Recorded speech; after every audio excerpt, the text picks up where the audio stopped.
Hi friends, I am Shraddha Verma and welcome to Tutors hub.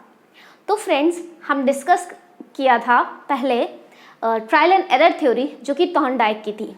आज हम discuss करेंगे Ivan Pavlov की क्लासिकल कंडीशनिंग। तो जिसने वो वीडियो नहीं देखा है पहले वो देखें, फिर यहाँ से कंटिन्यू करें।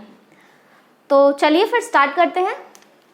इसको क्लासिकल कंडीशनिंग, इसका एक और नाम भी है जो हिंदी में देखें हम तो ये है शास्त्रीय अनुबंधन। ठीक है, शास्त्रीय अनुबंधन। अब ये आइवन पावलोव कौन थे? आइवन पावलोव की अगर हम बात करें तो ये एक रशियन थे। ठीक है, रशियन साइंटिस्ट कह लीजिए इसको, इनको, या फिर आप इनको एनिमल बायोलॉजिस्ट कह लीजिए। ठीक है, पहला रशियन साइंटिस्ट थे ये, दूसरा ये एक एनिमल बायोलॉजिस्ट भी थे।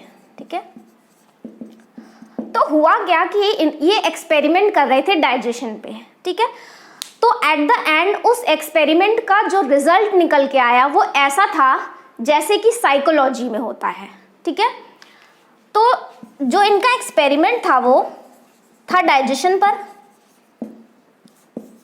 लेकिन उससे जो रिजल्ट निकल के आया उसका रिजल्ट सिमिलर टू साइकोलॉजी के रिजल्ट जैसा था। ठीक है, इन्हीं के एक्सपेरिमेंट का यूज करके जे.बी. वॉटसन ने बिहेवियरिज्म को डेवलप किया। ठीक है, तो अगर कहें हम तो ये काफी पुरानी, वन ऑफ द ओल्डेस्ट, ठीक है, इनकी ये जो थ्योरी है one of the oldest theory है। इसको इनके काम के लिए जो इन्होंने ये एक्सपेरिमेंट किया, इसके लिए इनको 1904 में नोबेल प्राइज दिया गया। आप समझ रहे होंगे कि कितनी पुरानी थ्योरी होगी इनकी। 1904 में इनको नोबेल प्राइज मिला, मतलब ये एक्सपेरिमेंट 10-12 साल पुराना है। तो समझ रहे होंगे आप कि कितना पुराना है। अब हम आते हैं क्लासिकल कंडीशनिंग पे। देखिए, क्लासिकल या शास्त्रीय का मतलब क्या होता है? इसका मतलब ये होता है कि कोई ऐसी चीज जो बहुत पुरानी है, ठीक है, काफी पुरानी है, लेकिन आज भी क्या है, रिलेवेंट है, वैलिड है, उसका यूज होता है। और कंडीशनिंग का मतलब क्या है? जब दो चीजें आपस में जुड़ जाती हैं, उससे जो लर्निंग होती है उसका मतलब होता है कंडीशनिंग। और ये जो दो चीजें आपस में जुड़ रही हैं, इनके बीच में टाइम गैप काफी कम हो। ठीक है, इसी की बात इन्होंने की है यहाँ पर, क्लासिकल कंडीशनिंग। तो चलिए अब हम देखते हैं इनका एक्सपेरिमेंट कैसा था। तो इनका एक्सपेरिमेंट डॉग पे था। ठीक है, डॉग पे। अब इन्होंने क्या किया कि यहाँ पर डॉग है, मान लीजिए, ठीक है, ये डॉग है, यहाँ पर एक वन वे ग्लास था और यहाँ पर इसका यहाँ पे फूड है। ठीक है, यहाँ पर एक ट्यूब लगा था, वो किसको माप सके? सलाइवा को। ठीक है, इसका जो लार है उसको मापने के लिए यहाँ पर एक ट्यूब लगा था, बाहर यहाँ पर एक नापने के लिए, ठीक है, मेजरिंग कप था, और यहाँ पर एक रिकॉर्डर था जिससे नाप सके भाई कितना सलाइवा है या कितना बढ़ रहा है। ठीक है, तो यहाँ पर 3 चीजें हैं, हम बहुत ही अच्छे से समझेंगे। एक आफ्टर कंडीशनिंग, भाई कोई भी कंडीशनिंग कर दी गई है उसके बाद के, एक है बिफोर कंडीशनिंग, मतलब कंडीशनिंग करने से पहले की, तो ये है बिफोर, ठीक है, कंडीशनिंग, ये है आफ्टर कंडीशनिंग। ठीक है, और ये है at the time of conditioning. ठीक है, at the time of conditioning. देखिए भाई, मान लीजिए फूड आया, ठीक है, यहां पर फूड है, तो ये फूड क्या है? ये एक नेचुरल स्टिमुलस है। भाई खाना आएगा तो कुत्ते का लार टपकना जायज है। ठीक है, तो फूड आने से क्या हो रहा है? ये एक नेचुरल स्टिमुलस है। ठीक है, और अगर हम बात करें इसकी यहां पर देखें तो ये कंडीशनिंग से पहले का है। ठीक है, तो अनकंडीशनल स्टिमुलस है। ठीक है, नेचुरल स्टिमुलस है प्लस अनकंडीशनल स्टिमुलस है, क्योंकि अभी कंडीशनिंग नहीं हुई है। अब भाई कंडीशनिंग नहीं हुई है तो यहाँ पे जो इसका सलाइवा है, ठीक है, अब जो इसकी लार निकल रही है ये भी नेचुरल है। ठीक है, तो नेचुरल रिस्पॉन्स आ रहा है, खाना का देख के लार आना जायज है। ठीक है, नेचुरल है।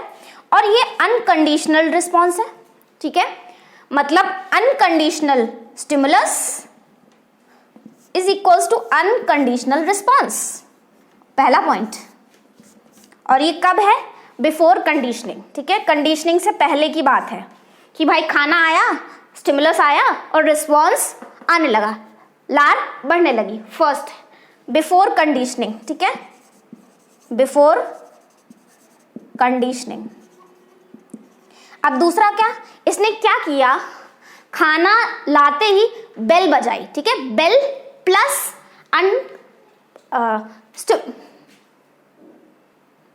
मतलब कंडीशनिंग के टाइम क्या हो रहा है, at the time of conditioning क्या हो रहा है यहाँ पर, ये सेकंड है कि भाई एक बेल कैसी है, एक न्यूट्रल स्टिमुलस है। क्यों? अगर आप बेल लाएंगे तो क्या कुत्ता लार गिराएगा? नहीं। तो कैसा है, ये न्यूट्रल स्टिमुलस है, मतलब बेल प्लस फूड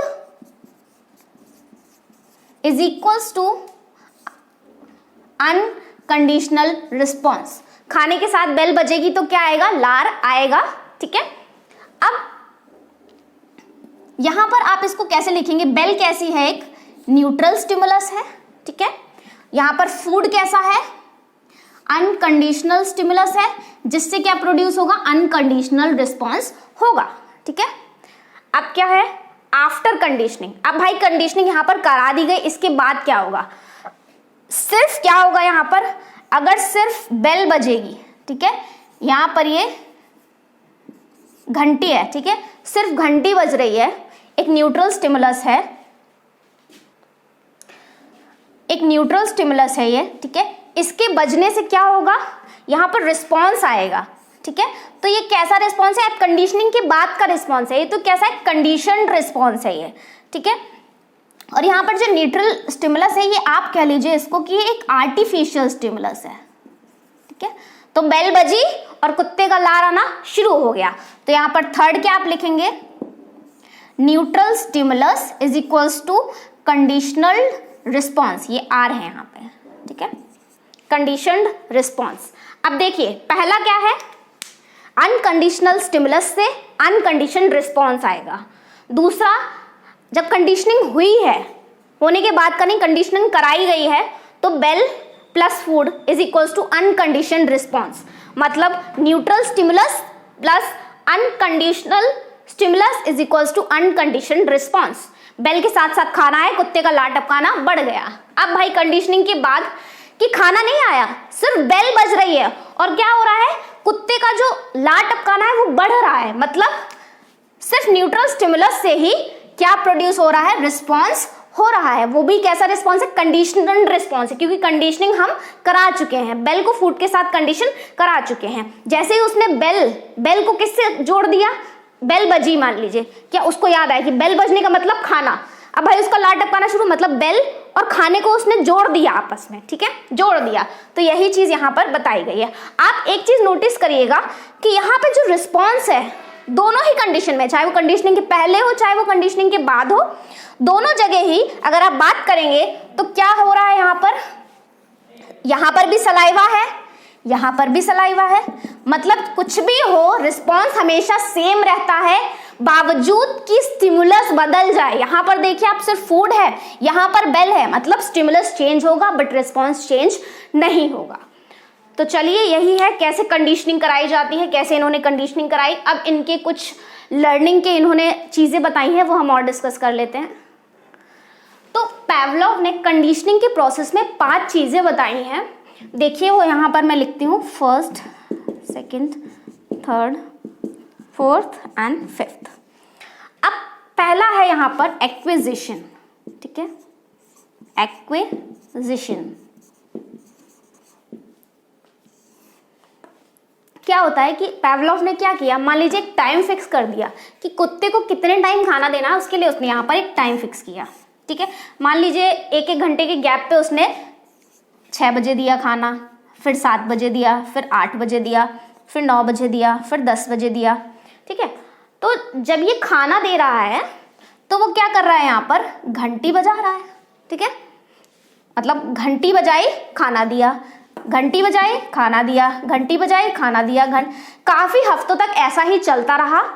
घंटी बज रही है, खाना आ रहा है, घंटी बज रही है, खाना। काफी हफ्तों तक ऐसा चलता रहा और फिर एक दिन ऐसा आया कि सबसे पहली बार जब कुत्ते ने ऐसा किया कि घंटी बजने पर उसने लार टपकाना शुरू किया। मतलब घंटी बजी, खाना आया चाहे नहीं आया, बट घंटी बजी, उसका लार टपकाना शुरू हो गया।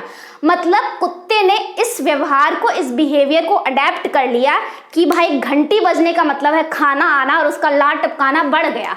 उसने इस बिहेवियर को क्या करा, ग्रहण कर लिया। ठीक है, इसी को बोला गया एक्विजिशन। ठीक है, एक्विजिशन इसको बोला गया। अब दूसरा है जनरलाइजेशन, जिसको हिंदी में बोलते हैं समान्वीकरण। समान्वीकरण। अब भाई आप देख रहे हो घंटी बज रही है, बट उसने क्या किया कि अलग अलग टाइप की घंटी बजाई। ठीक है, मान लीजिए 3 टाइप की उसके पास घंटी है। 6 बजे उसने एक टाइप की घंटी बजाई, 7 बजे उसने दूसरे टाइप की घंटी बजाई, 8 बजे उसने तीसरे टाइप की घंटी बजाई, फिर एक टाइप की, फिर दूसरे टाइप की, ऐसे वो करता गया। ठीक है, कभी एक की बजा रहा है, कभी 2 की। लेकिन कुत्ते ने क्या यहाँ पर सीखा, क्या बिहेवियर अडेप्ट किया कि घंटी बज रही है, मतलब उसने समझा कि कोई भी लाउड साउंड आई है, भले ही दरवाजा खटखटाने की आवाज हो, कोई जोर से गाना बज रहा हो, उसको बस इतना पता है कि ये लाउड साउंड है। और जैसे ही उसने लाउड साउंड सुनी, ये घंटी देखिए अलग अलग है, बट उसने सिर्फ ये देखा कि लाउड साउंड आ रही है, उसका लाड़ बनाना बढ़ गया। तो यहाँ पर उसने जनरलाइज किया कि लाउड साउंड मतलब खाना आना।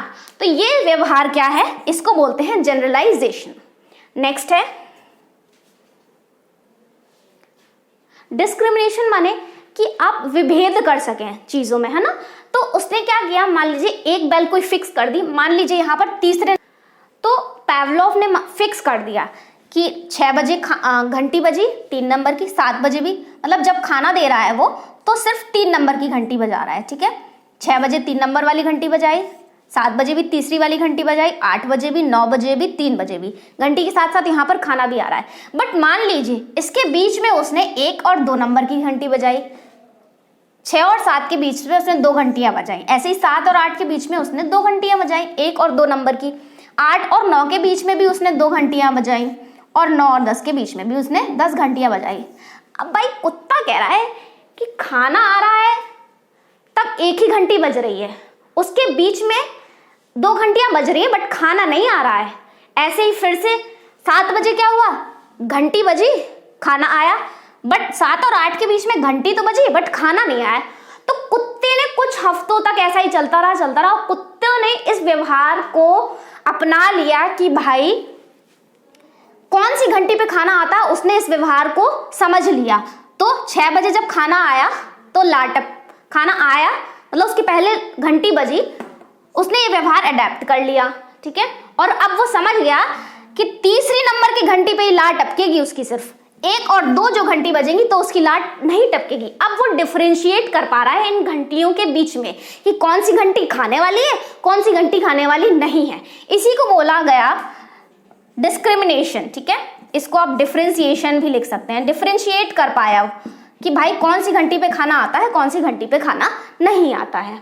नेक्स्ट है एक्सटिंक्शन। ठीक है, एक्सटिंक्शन। अब इसमें क्या होता है, एक्सटिंक्शन मतलब लुप्त हो जाना। ठीक है, आप इसको लिखेंगे कि लुप्त होना। लुप्त होना मतलब कि मान लीजिए ये 6 बजे उसको खाना दिया लेकिन घंटी नहीं बजाई, 7 बजे खाना दिया लेकिन घंटी नहीं बजाई, 8 बजे खाना दिया लेकिन घंटी नहीं बजाई, 9 बजे खाना दिया लेकिन घंटी नहीं बजाई।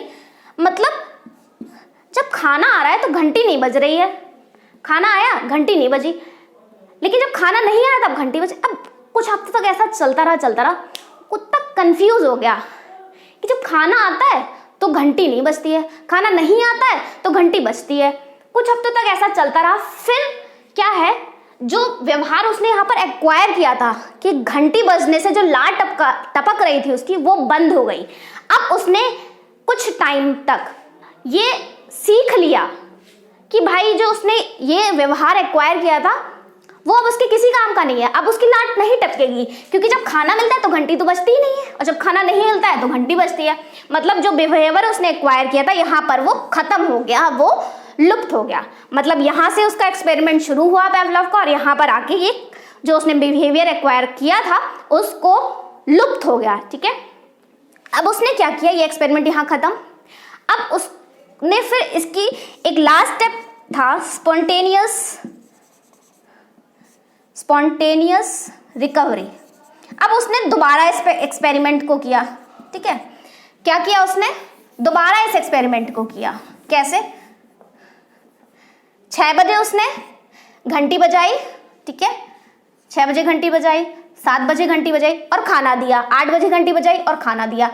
तो अब उसने ये देखा कि जब सबसे पहले उसको ये बिहेवियर एक्वायर करना था, उसने हफ्तों लगा दिए थे इस चीज को सीखने में, ठीक है। लेकिन अब क्या, उसको एक दिन भी नहीं लगा इस बिहेवियर को एक्वायर करने में, और जैसे ही घंटी बजी उसका लार टपकना शुरू हो गया। मतलब पहले बहुत टाइम लग रहा था, लेकिन दोबारा जब ऐसा हुआ तो स्पॉन्टेनियस मतलब बहुत ही जल्दी उसने इस बिहेवियर को रिकवर कर लिया और एक्वायर कर लिया, ठीक है, बहुत जल्दी, एक दिन भी नहीं लगा उसको, ठीक है। कुछ ऐसा था इनका प्रोसेस, ठीक है। अब हम एक कर्व देखेंगे जो यहां बहुत ही इंपॉर्टेंट है। तो कुत्ते ने जो व्यवहार एक्वायर किया उसका एक ग्राफ आप देखिएगा कि कैसे यहां पर लर्निंग हो रही है टाइम के साथ, ठीक है। ये लर्निंग है और यहां पर क्या है, टाइम है, समय है, ठीक है।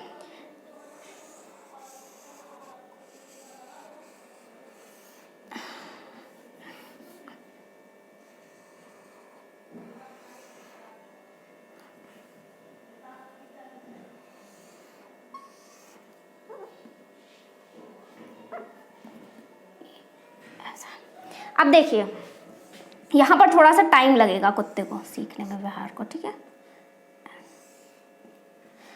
अब क्या हुआ, कुत्ते ने जब वो व्यवहार एक्वायर किया, उसकी लर्निंग हुई, ठीक है, ऊपर जाता गया, वो जाता गया, फिर एक टाइम आया जहां पर उसकी लर्निंग स्टॉप हो गई, ठीक है। इसी को बोलते हैं प्लेट्यू, ठीक है। जब इससे ज्यादा आप नहीं सीख सकते, पठार, ये मैक्सिमम हाइट है, ठीक है। अब क्या हुआ, एक्सटिंक्शन होना शुरू हुआ, ठीक है। अब आप भूल रहे हैं चीजों को, बट 0 लेवल पे नहीं आ रहे हैं, ठीक है, भूल रहे हैं पर थोड़ा बहुत आपको याद है, आप 0 लेवल पे नहीं आ रहे हैं। ये मिनिमम लेवल है, ठीक है, ये मिनिमम है।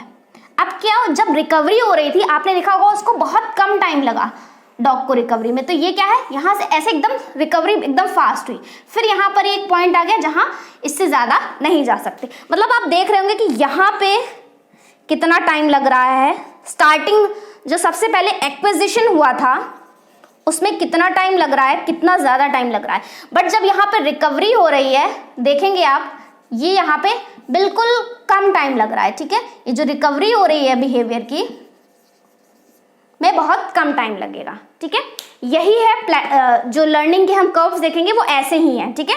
यहाँ पर पठार है, यहाँ पर भूलना सीखते हैं बट 0 लेवल पर नहीं आते, लेकिन जब रिकवरी होती है वो एकदम स्पॉन्टेनियस होती है, बिल्कुल फास्ट रिकवरी होती है। तो फ्रेंड्स, ये थी आइवन पावलोव की क्लासिकल कंडीशनिंग, और मुझे उम्मीद है कि आप सबको बहुत अच्छे से समझ में आई होगी। फ्रेंड्स, एक चीज़ और, अगर आप पढ़ाई ऐसे ही करना चाहते हैं बिल्कुल प्लान्ड वे में, तो हमारे टेलीग्राम चैनल को ज्वाइन करिए, उस पर हम क्विज कराते हैं, वहाँ पर ज्वाइन करिए और अपनी प्रिपरेशन बहुत अच्छे से चालू रखिए। तो फ्रेंड्स, अगर वीडियो अच्छा लगा हो तो प्लीज़ लाइक, शेयर, सब्सक्राइब जरूर करिएगा, बेल आइकन भी जरूर प्रेस करिएगा ताकि आने वाली नोटिफिकेशंस आपको मिलती रहें। तो चलिए, bye, take care, keep smiling and पढ़ते रहिए।